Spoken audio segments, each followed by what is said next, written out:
October 25th, 1415, a muddy field in northern France. 6,000 exhausted English soldiers stare across the battlefield at 25,000 French knights in gleaming armor. By every measure of medieval warfare, this should be a massacre. The English are outnumbered 4-1, starving, sick, and armed with nothing but longbows against the most elite heavy cavalry in Europe. What happened next would change warfare forever, and prove that sometimes the greatest victories come not from superior numbers or technology, but from turning your enemy's strengths into weaknesses. King Henry V had led his army into France with dreams of conquering territory and claiming his inheritance to the French throne. But after a brutal siege at Harfleur, his forces were decimated by disease and exhaustion. Of the 12,000 men who had landed in France, barely half remained fit for combat. The English were trying to reach the safety of Calais when they found their path blocked by a massive French army at Agincourt. The flower of French chivalry had assembled to destroy these English invaders once and for all. The French force was everything medieval warfare was supposed to be about. Heavily armored knights on massive war horses, wielding lances and swords, protected by the finest armor money could buy. These weren't just soldiers, they were the elite of French society, trained from childhood in the art of mounted combat.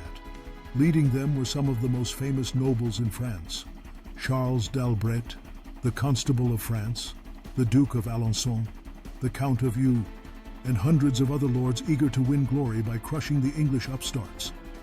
The French battle plan was simple and traditional: charge across the field with overwhelming force and trample the English underfoot. It had worked for centuries. There was no reason to think it wouldn't work now. Henry V, meanwhile, faced an impossible situation. His army was hungry, sick, and demoralized. Many of his soldiers were suffering from dysentery. They had been marching for weeks through hostile territory, and now they were trapped. But Henry had one advantage the French had overlooked: the longbow. The English longbow was a revolutionary weapon that could penetrate armor at distances that seemed impossible. A skilled archer could loose 12 arrows per minute with deadly accuracy. Henry's army included about 5,000 longbowmen, commoners who had trained with the bow since childhood. More importantly, Henry understood something about medieval warfare that the French nobility refused to accept. The age of the mounted knight was ending. The night before the battle, both armies prepared in very different ways. The French knights spent the evening drinking wine, boasting about the glory they would win, and arguing over who would have the honor of capturing the English king. The English, meanwhile, knelt in the mud and prayed. Henry moved among his men, offering encouragement and sharing their hardships. This wasn't just military leadership. It was the creation of a brotherhood forged by desperation. Dawn broke on October 25th to reveal a field that would become the French army's doom, a narrow stretch of recently plowed farmland, churned into deep mud by days of rain. The battlefield was bordered by woods on both sides, creating a funnel that would force the French cavalry into a killing zone. Henry positioned his longbowmen on the flanks and drove sharpened stakes into the ground to protect them from cavalry charges. For hours, both armies faced each other across the muddy field. Neither side wanted to attack first and sacrifice the advantage of position. Henry was content to wait. Every hour gave his archers more time to prepare their positions. Finally, Henry made a calculated gamble. He ordered his entire army to advance within longbow range and then stop. It was an act of supreme confidence or desperation. The French took the bait. Seeing the English advance, they launched their massive cavalry charge across the mud-soaked field. What followed was one of the most lopsided victories in military history.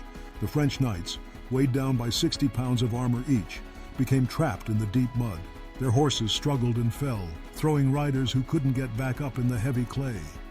Meanwhile, the English longbowmen unleashed a storm of arrows, unlike anything medieval warfare had ever seen.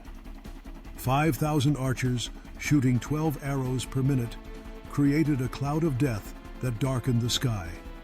The arrows couldn't always penetrate the knights' armor, but they didn't need to. They killed horses, wounded men through gaps in armor, and created chaos in the French ranks. Knights who fell in the mud found themselves helpless targets, unable to rise under the weight of their armor. As the French cavalry charge collapsed into a struggling mass of men and horses, Henry ordered his infantry forward. English soldiers with axes and hammers moved through the battlefield, finishing off knights who couldn't defend themselves. The French nobility, trained to fight individual duels on solid ground, found themselves trapped in a nightmare where their expensive armor became their tomb. Many drowned in the mud, unable to lift their heads with the weight of their helmets. The slaughter was so one-sided that Henry faced an unexpected problem. He had too many prisoners. Following the brutal customs of medieval warfare, he ordered the execution of French prisoners when it appeared a second French force might attack. By the end of the day, the most famous names in French chivalry lay dead in the mud of Agincourt. The Duke of Alençon, the Duke of Brabant, the Count of Nevers, and hundreds of other nobles had perished. Conservative estimates put French casualties at over 6,000 dead, including much of the French aristocracy. English losses were almost impossibly light, perhaps 25 dead, including the Duke of York and the Earl of Suffolk. The disparity was so extreme that even contemporary chroniclers had trouble believing it. The Battle of Agincourt destroyed more than just a French army. It shattered the myth of noble invincibility that had dominated medieval warfare for centuries. Common English archers had defeated the flower of French chivalry using superior tactics and technology. The longbow proved that expensive armor and years of knightly training meant nothing against the right weapon in the right hands. The age of the mounted knight, which had dominated European battlefields for 500 years, was effectively ended in a single afternoon. For England, Agincourt became a defining moment of national identity. Henry V had led a desperate army to impossible victory against overwhelming odds. The battle inspired everything from Shakespeare's plays to modern military doctrine about the power of technology and tactics over brute force. For France, the disaster was almost incomprehensible. An entire generation of nobility had been wiped out in a few hours. The country would spend decades recovering from the loss of so many leaders and the psychological impact of such a complete defeat. The battle also demonstrated the changing nature of medieval society. The longbowmen who won at Agincourt were commoners, farmers and craftsmen who had learned their skills through necessity rather than noble birth. Their victory over the aristocratic knights suggested that birth and breeding mattered less than skill and determination. Modern military historians still study Agincourt as an example of how superior tactics can overcome numerical disadvantage. Henry V's use of terrain, defensive positions, and missile weapons created what military theorists call a force multiplier, factors that made his smaller army more effective than a much larger force. The psychological impact was equally important. The French had been so confident of victory that many nobles had argued over who would capture which English prisoners before the battle even began. Their complete defeat shattered French morale and strengthened English resolve for the continuing war. Agincourt also marked the beginning of the end for medieval warfare, as it had been practiced for centuries. The combination of longbows, gunpowder weapons, and professional armies would soon make the individual knight obsolete. The battle's legacy extended far beyond military history.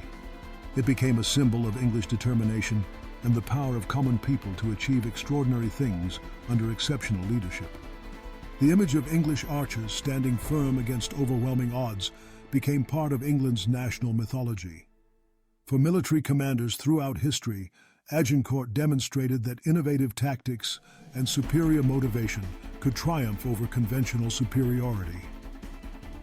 The principles Henry V used, choosing favorable terrain, maximizing your advantages, and turning enemy strengths into weaknesses, remain relevant in modern warfare. The muddy field at Agincourt proved that in warfare, as in life, victory often goes not to the strongest or the most numerous, but to those who best understand how to use what they have. Sometimes all it takes is the right weapon, the right place, and the courage to stand firm when everything seems hopeless. On that October day in 1415, 6,000 English soldiers changed the course of history by proving that even the mightiest can fall when they underestimate their enemies and ignore the changing nature of warfare itself.